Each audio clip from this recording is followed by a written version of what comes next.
Hi everybody, Professor Kauser here, putting up a new video lecture. This one is actually not going to be on historical content. This is to cover an assignment that you have coming up in a couple of weeks. I want to make sure everybody is off starting with it, and because this may take a bit of time, I don't want to put class time on it that we could be using to discuss sources and get us further behind the syllabus calendar. So the assignment in question is the research proposal. For this class, you have a research paper to write by the end of the term. That's going to be a 15-page essay using a variety of primary and secondary sources. It can be on a topic of your choice as long as it relates to the history of the Mediterranean world, the formerly Roman world that we're looking at during the 6th century. You can look at the Byzantine Empire around the Eastern Mediterranean. You can look at Italy or Northern Africa. You can look at Spain or Gaul or Britain, any of those sort of formerly Roman areas during the 6th century. But within that, you can look at anything you want to: politics, economics, gender, religion, social class, slavery, anything you want to, okay, in that area.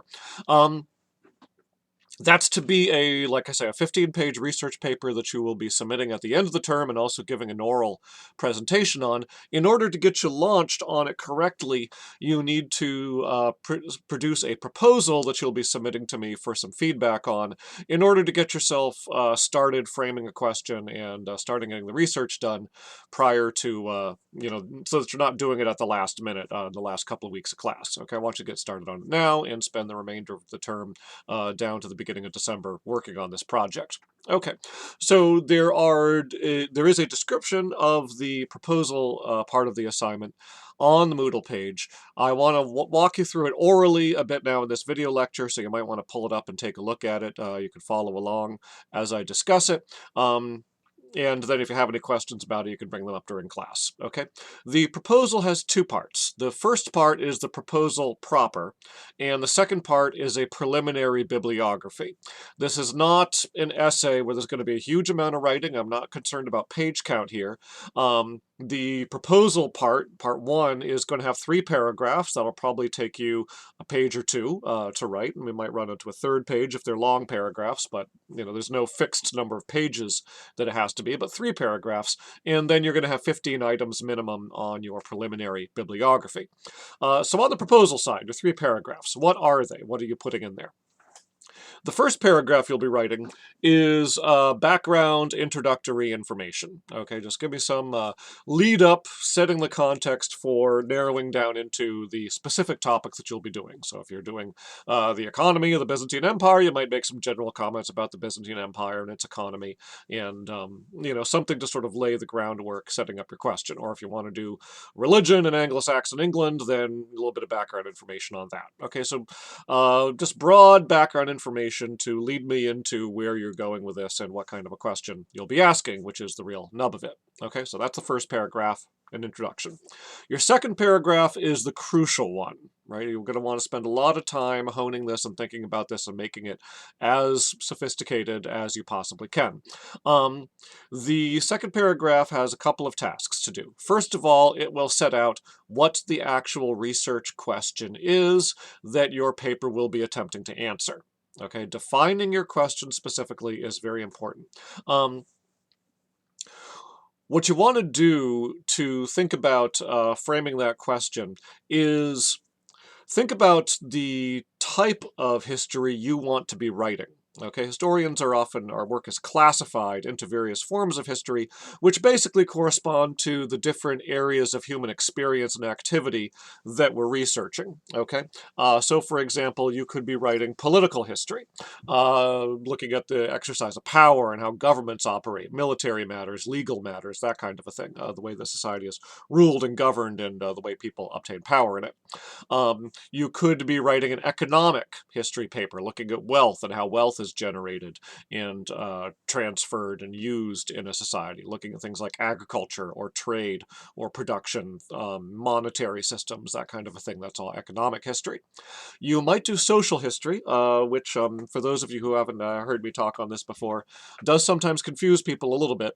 Social history means how is a community organized into different categories of people, and how are the relations between those categories of people managed. So for example, that might be looking at socioeconomic classes. If you're looking at wealthy people, poor people, a nobility, a slave class, that kind of a thing, that's an example of social history. You might take a look at gender, division of society into male and female, and how their respective rights and obligations and burdens are distributed. You might take a look at age categories, the young and the old, that sort of a thing. Sometimes religious communities form distinct social groups. You only want to do religion when that does actually apply in this case, or distinct religious communities like a Jewish community or something like that, interacting with the majority around them. So those are some examples of some kind of social history topics one might approach. So political, economic, social. A fourth category would be intellectual history, looking at the intellectual life, at education, at philosophy, at whatever the intelligentsia of a particular society are thinking about, the ideas that they're pursuing and using, the kinds of arguments that they make, the kinds of evidence and arguments that they draw on in order to persuade one another as they pursue their ideas and their controversies with each other. Those are the kinds of things you do in intellectual history papers. And then finally, the fifth category is cultural history, which is a bit of a mushy category, kind of broad, but it refers to things that are going on mentally, so to speak. People's attitudes, people's values, moral systems, beliefs, modes of expression, like what's going on in the arts in various forms, that kind of a thing, forms of rhetoric. Those sorts of things broadly together comprise cultural history, sort of the way that people think and act and behave that's not specifically formal intellectual activity, but is sort of just the broader way that people are thinking and feeling in the society. Okay, so you want to pick one of those approaches, perhaps a subcategory in it, like I was saying, if you were to study coinage, that'd be a subset of monetary history, it'd be a subset of economic history. If you wanted to study a particular religious belief, maybe people's concepts of the afterlife or concept of hell or something like that, that would be a cultural history kind of a category. So you want to narrow down a subsection within one of those five broad categories of political, economic, social, intellectual, and cultural. You may have a topic that's going to blur back and forth between a couple of categories, and that's okay.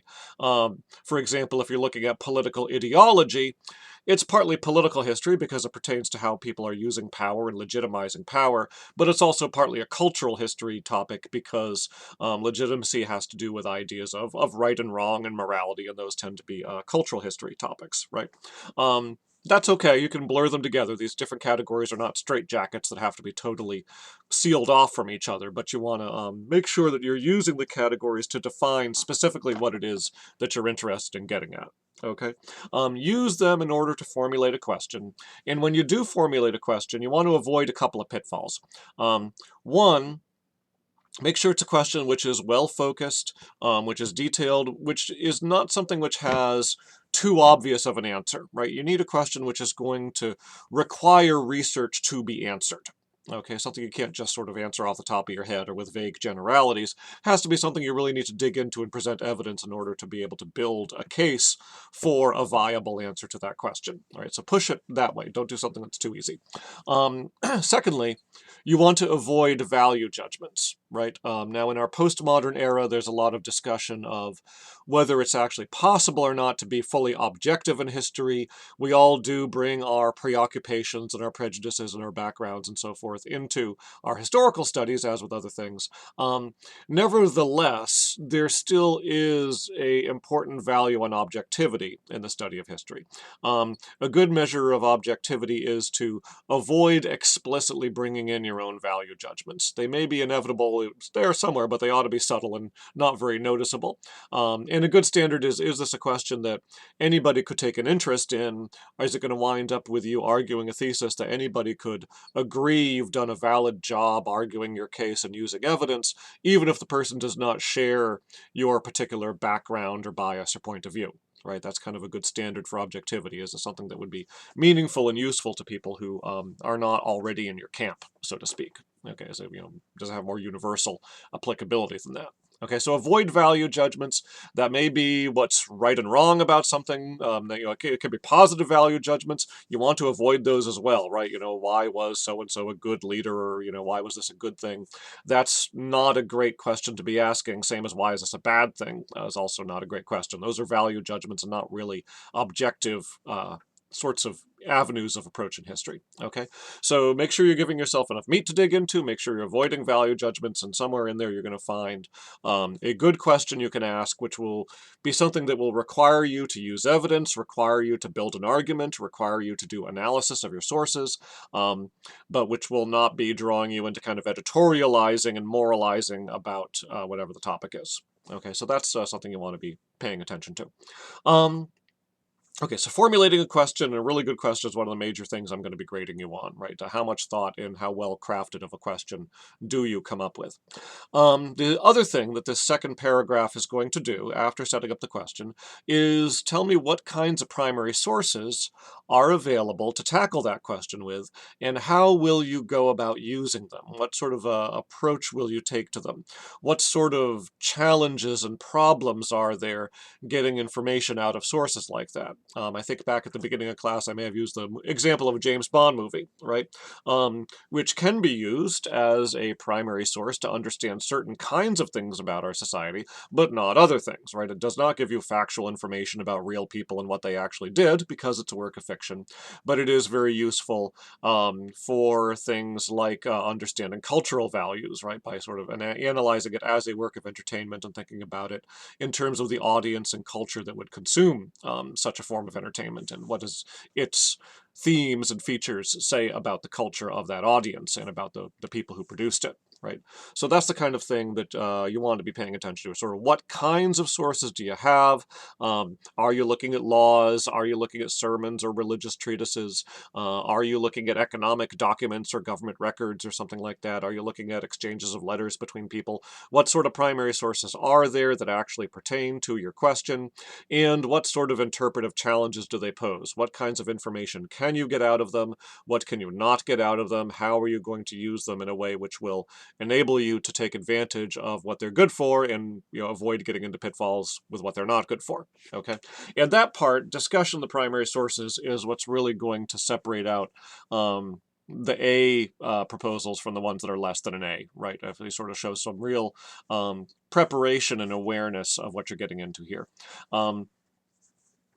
You will not be proposing a thesis at this point. A thesis is the answer to a question, and if you already know the answer to your question, you don't need to do research on it, right? So presumably this will be something that you don't know the answer. You may have an intuition of where it's going to go, but be prepared to be surprised. The sources may start showing you things that you're not aware of. So at the proposal stage, it's enough just to have a question, right? And save your thesis for when you actually write the essay after having done all the research and having brought all your evidence to bear on your question, and then argue a thesis on the basis of that. So that'll be when the final is due at the end of the term, not this proposal you're turning in right now. Just a question is sufficient. Okay, so second paragraph, very important. Lay out the question, lay out the sources, lay out what kind of approach you're going to take to them. You will be doing, of course, a little bit of preliminary research. You'll be partly basing it on your studies in the course so far. You should be spending a little bit of time in the library, doing a little bit of reading, taking a look at some reference works, things like the New Cambridge Medieval History, or the Cambridge Companion that we're already using will probably be useful if you're interested in the Eastern Mediterranean, the Oxford Dictionary of the Christian Church, various other kinds of reference works will give you reasonably brief articles that you can take a look at to get yourself oriented a bit towards possible questions and thinking about what you can do with them. Okay. So yeah, that will help you be aware of course, what primary sources are out there to use. Okay, so that's the second paragraph. First paragraph, introduction and background. Second paragraph, lay out your question, lay out the sources, lay out an approach. Third paragraph of your proposal, and final paragraph, is a transition into your bibliography. It's basically a paragraph to answer the question, how did you build that bibliography? Where did all the stuff on that list come from? You want to be telling me what the resources were that you used. That might include the library catalog, that might include JSTOR, that might include databases like the International Medieval Bibliography, things like that. It will also, you're required to, make use of some paper reference works, things like the Oxford Dictionary, the Christian Church, or New Cambridge Medieval History, or these other ones I've been mentioning. just whatever resources you used to find items to put in your bibliography, explain to me what you used and what you found in them. It doesn't need to be at great length. You can just say, I looked at the Cambridge Medieval History and it gave me, items 5, 7, and 13. Great, and they sort of know how much you drew on each of them. The third paragraph can also be used to explain any choices that you made in the process of building your bibliography.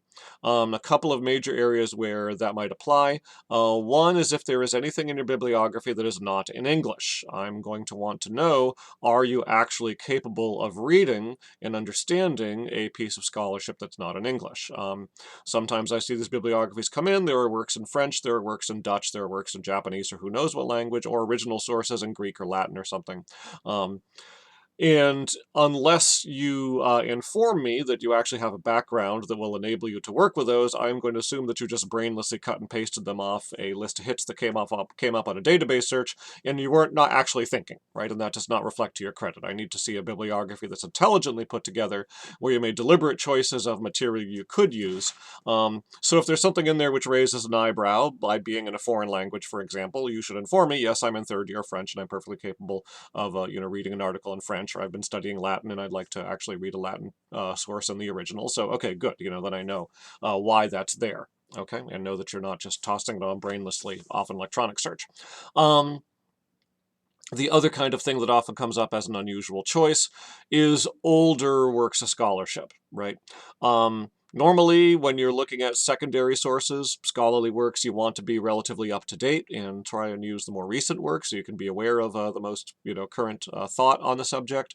Sometimes you may find that there is an older work of scholarship. And when I say older, I mean sort of before 1950 or so, maybe, if you have something from the 1920s or 1890s or whatever. Sometimes there are classic works on a topic that are, from a past generation or from a century ago, which are still classics and are still kind of the starting point for research on that subject. Even though new research has come out, people still go back to the original that way. Henri Pirren's Muhammad and Charlemagne, or books like that. If that's the case, and you are including something with a copyright date older than 1950 on your list, I would like to know why you thought it was worthwhile to include such an old piece of scholarship. What showed up that persuaded you that this is not merely obsolete, but that it's actually classic and formative, foundational, and is an important work to include? How did it come to your attention in such a way that made you think that even though it's old, it's probably still new and relevant? Okay, so do include that. Otherwise, again, I will assume that something just showed up on a catalog search or something and you cut and pasted it in without really thinking about how it might apply. Okay, so do pay attention to try and be as up-to-date as possible, and if there is something older, explain why it's actually relevant. Show some awareness of what it is. Okay, so that is the proposal side. 3 paragraphs. First paragraph is introduction and background. Second paragraph is your question, your sources, and your approach. Third paragraph, how you built your bibliography. Okay, now part 2 of this preliminary assignment is a preliminary bibliography, a reading list of stuff you intend to take a look at, doing your research over the remainder of the term. What you'll see on the description of the assignment is what I call the scavenger hunt list. Okay, the idea here is that it can be very easy just to sort of check a bunch of books out of the library or do a bunch of internet searches or something and only use one approach to get materials and not really end up availing yourself of the best possible materials and of all the different resources that are out there to use. So the scavenger hunt list is intended to force you to take some different approaches and try looking at some different kinds of things, because that's how high-level research actually works. You think about every possible approach and try to get the best possible material on any given subject. Okay? So when it comes to this list, what you'll see is a whole bunch of sort of minimums, numbers of each category of thing. Each of them is a minimum. It is at least this many. You can certainly go over. In some cases, you'll have to go over in order to fulfill all the possible numbers. A given item may hit multiple categories. That's great. That's fine. You'll see as we go along. Okay? So first of all, the total list should have at least 15 items on it. Okay, so at least 15. You can have 16, you can have 18. I think that's a substantial enough list to keep you busy doing research for a semester, but not totally unrealistic. If you're to put 40 or 50 books on there, you're not going to do that. Nobody's realistically going to do that. 15 is probably about as much as I think an undergraduate class is likely to be able to handle. So 15 items minimum. And then among those 15, now all historical sources are either primary or secondary. You need to have at least 3 primary sources. You need to have at least 6 secondary sources. You can include things that are on the syllabus for class, but again, to show that you're really doing diligent work, I expect to see things other than merely what you've already been assigned. Show that you're doing some research and finding additional material. It's normal, and I expect that you will take class topics and class readings as a launching point. You're looking at a particular saint's life, maybe the life of Benedict or something, and you say, oh, I want to know more about that and more about figures like that. Are there other Italian saints' lives I could take a look at to compare the life of Benedict to? And you go look and you find the other ones, right? So you've got the life of Benedict that was on the syllabus, but you're going and finding additional ones for your other primary sources. That's great. Good. So at least 3 primary sources, and then at least 6 secondary sources, okay? Now, 3 plus 6 equals 9, and I just said you need a minimum of 15, so you're going to have 6 more that are your choice. You might wind up having 9 primary sources and 6 secondary sources. You might wind up having 3 primary sources and 12 secondary sources. That's fine, 15 total, at least 3 primary, at least 6 secondary, and you can flesh out the rest however, whatever suits your topic better, right? Whatever looks like the better approach is going to be for you. Okay, so that's taking a look at sort of the primary and secondary aspects. Within your secondary sources, at least 3 of those need to be monographs. Monograph is a word that sometimes confuses students. It means books, but when we say books, a monograph specifically is a book-length study of a subject by a single author. Okay? In other words, it's not an anthology of articles. The Cambridge Companion to the Age of Justinian is not a monograph. It's a book, but it's composed of multiple articles on different topics by different authors, right? That makes an anthology, or what we sometimes call a Festschrift in German. That's not what we're talking about here. I'm talking about full book-length studies of a given subject. Okay, so that's at least 3 monographs, and then at least 3 scholarly articles. Okay, the chapters out of the Cambridge Companion to the Age of Justinian would be examples of such articles. So would articles in scholarly journals, that kind of a thing. So you could take a look there, from, say, JSTOR or something like that, or from looking in the journal collection of the library. Okay, so at least 3 monographs, at least 3 scholarly articles. Notice with these I am saying scholarly, and you will be graded on the quality of materials you find, so you want to make sure you're concentrating on high-level, serious historical research and not sort of casual information for the casual, reader who happens to be a history buff, okay? I'm not talking about articles out of Time or Newsweek or National Geographic. If you do a search on JSTOR, you may get some hits out of History Today, which is a good periodical for what it does, but it's really intended as kind of an idea book for history, for sort of high school history teachers, right? And I know a lot of you are planning on going on into social studies education. History Today is a great resource for that, but it's not intended for college level research, okay? It's more sort of how ideas for a lesson plan or background information history teachers might use as they're teaching their courses. So History Today, again, something you probably want to avoid if you really want to go for a high grade on this research proposal and the research paper that you'll be doing in the end, okay?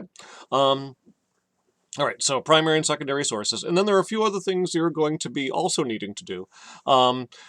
Since all sources are either primary or secondary, these will double dip, right? The things you'll find will be also a primary or a secondary source, but some additional qualities I want some of your things to have. For one thing, at least one item needs to be something you found online, okay? Maybe via a database, it may be a JSTOR article or something like that, that's fine. Might be a text of a primary source that's on a website, that's fine, something like that. The gold mine here is when you can find a high-level scholarly website devoted to your topic. If you're doing the economy and you find a whole website with, Roman coins or something like that devoted to the study of them, or whatever, that kind of thing is in some ways kind of ideal. But it could also just be, like I say, an online primary source or an online, a JSTOR article or something like that. That's fine as well. I'll talk about JSTOR in a minute in case you guys are unfamiliar with it. Okay, so at least one thing online. You guys are millennials. You're used to working online all the time. That probably will not be a challenge for you. Um, you need to have at least one item which is not available at Plymouth. And that means not online, because if it's online, you can get it at Plymouth. It's, through Plymouth's computers. Something which is therefore going to be a paper, book, or article that's not on JSTOR, that's not in any database, that's not available in the library collection, right? You should poke around the library website, learn how interlibrary loan works. Okay, but you'll need to be able to identify something that's not in the library catalog, and I'll talk in a minute about how to do that and where that's going to come from. And then finally, and related to that, at least 6 items that you'll be marking with an asterisk on your list, which you found by making use of a print resource. Okay, and that's one also I find students getting very confused on a lot of the time. It is not 6 items that are themselves physically in print. Okay, that's not what it says. What it says is 6 items that you found by making use of a print resource. Okay, I want to take some time to talk about that. In other words, what you have to do for this assignment is not only use the library catalog and databases and so forth and internet searches. You've got to physically go inside the library, familiarize yourself with the reference section, pull some reference books off the shelves and look at them, and use the bibliographies that are in them in order to identify works that you would read for your research. Okay, that's the idea. Examples of a couple of titles of such reference works that might be relevant. The Oxford Dictionary of the Christian Church, one that if you're interested in anything having to do with Christianity in its history is pretty much essential, so plan on looking at that one if you're interested in a topic that even touches on religion in any way. Another one, very strong resource, is the Dictionary of the Middle Ages. Okay, so there's another one which you will have things applying to our period. The New Cambridge Medieval History, Volume 1, covers years 500 to 700, and so includes our period. We'll have all kinds of articles on matters pertaining to the 6th century, and has excellent bibliographies in it. Okay, so the idea is you actually have a copy here of the Oxford Dictionary of the Christian Church, big old tome here. I was trying holding up to the camera before I started filming. I can't really get the pages to focus close enough to be able to discuss it for you, but when you start looking in here, you'll find articles, as any encyclopedia or dictionary would do, on all sorts of different topics. They'll give all sorts of background information in the main text, which is very useful for a couple of things. One, it will help you think about your background information and give a stronger background reading on, sort of introducing me into what your topic is about. Also, as you look through it and you learn from reading some of these reference work entries, you will probably start getting more specific ideas about more concrete or focused questions you can ask, right? At this point, you may not know very much about Christianity and, the Frankish kingdom, but you go start looking up Frankish Church or something, or, some of the relevant authors, and you start finding out more specific topics of interest within that, and that helps you come up with more specific questions there. So reading the reference works is very important, but for the sake of building the bibliography, the other thing is that when you read through an entry, you'll see, a body of text giving the basic information you need to know, and then you'll see the font get smaller very often in these reference works, and they will include a bibliography for you. Okay, and that's very important because of the way in which these entries get written. Okay, they're put together by a process called double-blind peer review. What double-blind peer review means is that when the editorial committee of the Oxford Dictionary of the Christian Church gets together, they come up with a long list of topics that they want to have entries on, say, St. Benedict, and they then ask themselves, who is the greatest living scholar in the world on St. Benedict? And they get Dr. Smith, and they go to Dr. Smith and they say, Professor Smith, would you write us an entry on St. Benedict for this new Oxford Dictionary of the Christian Church we're putting together? And Dr. Smith says, sure. Drafts something up for them, attaches a bibliography to it, sends it into the committee.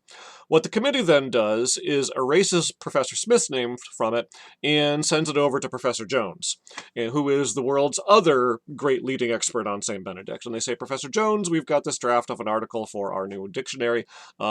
Would you take a look at it and suggest any changes or additions, please? And so Dr. Jones takes a look at it and says, oh, let's add this in and subtract this bit and, rewrite this part here and include a couple other things in the bibliography and sends it back to the committee, who then erases Professor Jones's name off of it and sends it back to Professor Smith saying, we've had these changes suggested by the other reader. What do you think? Should we include them? Whatever. And this bounces back and forth a few times until you get the world's greatest leading experts on the subject agreeing on what should an article for beginning researchers on the subject of St. Benedict or whoever else, all the stuff they ought to know and all the bibliography that they ought to use to start from doing their research, right? So you've got experts doing quality control for you through this process of double-blind peer review. It's double-blind because neither Professor Smith nor Professor Jones knows that it's the other one that they're working with, right? The committee intervenes and everything, and that may be good because they may have a professional rivalry, or maybe they had an affair 5 years ago that ended really badly, and you don't want to, risk that, wrecking the way that they comment on each other's works. So it's double-blind to keep it, objective and professional. Okay, so that's why you have this assignment that you need to come up with at least 6 of your 15 entries by taking a look at works like this, big reference works that are in print, like the Oxford Dictionaries, like the Dictionary of the Middle Ages, the Cambridge Companion you can use. You've already got a copy of that if you're working in Justinian's Constantinople. You certainly can use that. What was the other one I was talking about? Oh, the New Cambridge Medieval History, right? Or there are other works besides. You could talk to the reference librarians in the library about ways to, other possible works they might have available for you to take a look at. Make sure you explain to them that you can't do this only on databases. Don't just point to the databases. You need to actually touch some paper.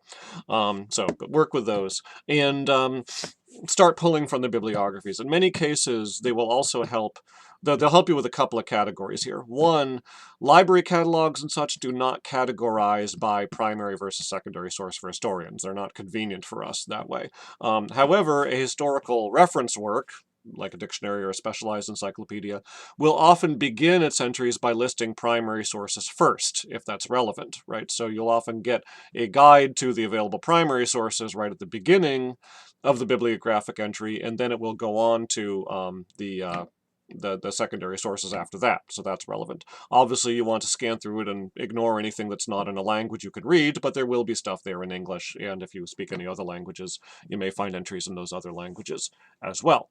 Okay, so that's very important, and it does a lot of quality control for you. When I look at your bibliographies, I can tell generally, is this a piece of work that was put together by consulting print resources and getting, a specific, quality material, or is this something that just came up off a Google search or off a library catalog search or something like that and is not really all that useful? Okay. Using the print resources will also be useful for another reason. Some of the things in that bibliography that you're pulling from in the reference work will not be in the Plymouth catalog, right? You'll sort of pull stuff out, type yourself up a list of it, of items that are listed there to take a look at, and then check it against the Plymouth Library catalog, and you'll find some that we have, but you'll probably find some that we don't. Right? And therefore that tells you, okay, this is something that I can, order by interlibrary loan, and will hit that one item that I need to have, that minimum one item that I need to have, which is not available at Plymouth. The way to get it at Plymouth is to use the interlibrary loan system, and you should poke around the library page on Moodle, or, well, on myplymouth.edu. Find where the interlibrary loan order form is and how to use it. You'll also find a database on the library page called WorldCat, which is the Worldwide Library Catalog.